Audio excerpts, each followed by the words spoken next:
नमस्कार, मैं नरेंद्र शर्मा। जोडिया के प्लेटफॉर्म पर आपका स्वागत है।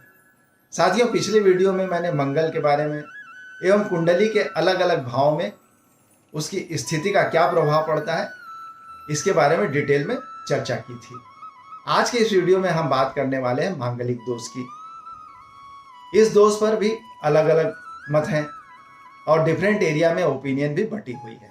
अलग अलग रीजन में के लोगों ने मांगलिक दोष की परिभाषा दी है।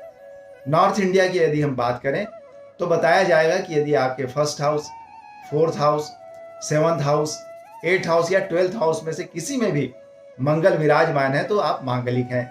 वहीं साउथ इंडिया की बात करें तो सेकंड हाउस में मंगल होने पर भी मंगल का दोषी माना जाता है। यहां हम सार्वजनिक मान्यता की बात करेंगे, यानी कि यदि कुंडली किसी जातक की कुंडली में फर्स्ट, फोर्थ, सेवंथ, एट्थ या 12th हाउस में मंगल बैठा है तो वो मांगलिक का दोषी माना जाएगा। इसका मतलब ये हुआ कि दुनिया में 40% से अधिक लोग मांगलिक हैं। अब सवाल उठता है कि केवल इन्हीं हाउसेस में बैठने पर मंगल दोष क्यों होता है, जबकि कुंडली में 12 घर होते हैं और मंगल कहीं भी बैठ सकता है। लेकिन इसके लिए हमें ग्रहों की दृष्टि को समझना होगा। सभी ग्रह जिस घर में भी बैठे हो वहां से 7वें घर को अपनी पूर्ण दृष्टि से देखते हैं।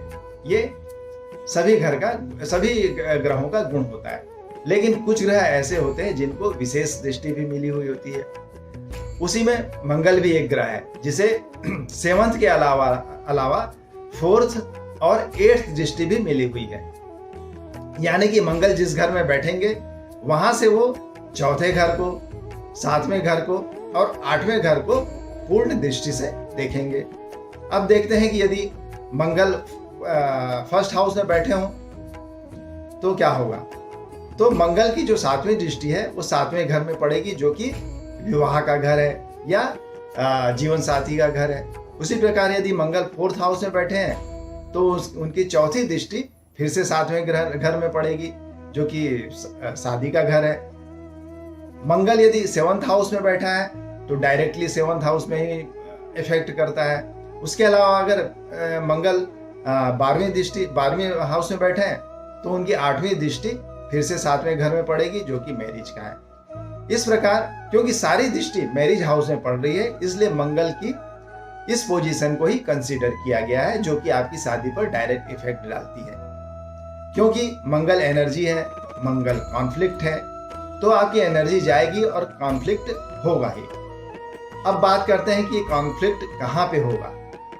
क्योंकि सारी दृष्टि 7th हाउस में पड़ रही है, जो कि मैरिज का है, इसलिए नेचुरली कॉन्फ्लिक्ट यहीं पे होगा और सीधा इफेक्ट इसका आपकी शादी पर पड़ेगा। अब बात करते हैं पुराने समय की। तो पुराने समय में ये कॉन्सेप्ट आया कि मंगल एनर्जेटिक ग्रह है, तो ऐसे विवाह में किसी न किसी एक पार्टनर की डेथ हो सकती है। पुराने समय में आपको मालूम होगा कि परिवार भी बड़ा होता था, बच्चे भी बड़े होते थे घर में, और उसके कारण महिलाओं की प्रेगनेंसी रेट ज़्यादा होती थी, प्रेग्नेंट ज़्यादा होती थी। और उस समय मेडिकल सुविधाएं भी इतनी अच्छी नहीं थी, उनको समय पर इलाज नहीं मिल पाता था, जिसके कारण महिलाओं की मृत्यु अधिक होती थी।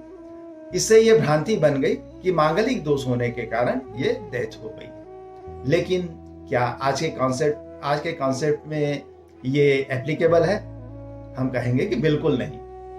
ये बात दिमाग से निकाल दीजिए कि ऐसे विवाह में किसी न किसी की मृत्यु होना निश्चित है। इसके अलावा कुंडली में ग्रहों के कई ऐसे संयोग बनते हैं कि ये दोष अपने आप खत्म हो जाता है, या मांगलिक दोष है तो वो कमजोर पड़ जाता है। साथ ही साथ ज्योतिष में अगर कोई भी समस्या है तो उसके निवारण के लिए भी उपाय हैं। इसलिए इस मांगलिक दोष से घबराने की जरूरत नहीं है, बल्कि इसे सामान्य तौर पर ही लेना चाहिए। अब देखते हैं कि कोई भी ग्रह, चाहे वह शनि हो, राहु हो या मंगल हो, गुरु के आगे सभी झुकते हैं। तो यदि मैरिज हाउस में जुपिटर की शुभ दृष्टि पड़ रही है तो मंगल दोष समाप्त हो जाता है, या मंगल जुपिटर के साथ बैठा हो, उसके सानिध्य में हो, तो भी मंगल दोष समाप्त हो जाता है। इवन अगर हम बात करें पार्टनर की, तो उनकी कुंडली में भी अगर 7वें घर में जुपिटर की शुभ दृष्टि पड़ रही है तो भी मंगल का दोष जो है समाप्त हो जाता है। इसी प्रकार यदि मंगल स्वयं की राशि जैसे मेष या वृश्चिक में बैठे हो तो भी ये कोई नुकसान नहीं करेंगे। ये स्वग्रही होके हमेशा फायदा ही करेंगे। कई बार देखा गया है कि मांगलिक और गैर मांगलिक के रिश्ते भी होने के बाद जीवन जो है अच्छे से चलता रहता है। वैवाहिक जीवन बिना किसी बाधा के आराम से चलता रहता है। और कई बार ऐसे भी केसेस आए हैं कि 10-10, 15-15 साल शादी को हो गए और इच्छा हुई तो उन लोगों ने अपनी कुंडली दिखाई और तब उन्हें पता चला कि दोनों में से एक पार्टनर मांगलिक है, लेकिन सब कुछ अच्छा चल रहा था। इसलिए हमेशा मंगल दोष से डरना नहीं चाहिए, क्योंकि मंगल हमेशा खराब नहीं होते, लेकिन इसे हल्के में भी नहीं लेना चाहिए, क्योंकि कई बार स्थिति डेंजरस हो सकती है। इसलिए अच्छे जानकार एस्ट्रोलॉजर से सलाह लेना चाहिए और जो भी उपाय बताए जाए उसका करने से करवाकर आप अपना मंगल दोष कम या समाप्त कर सकते हैं। और हालांकि ऐसा बहुत कम देखा जाता है कि स्थिति बहुत ही खराब हो या एडवर्स हो।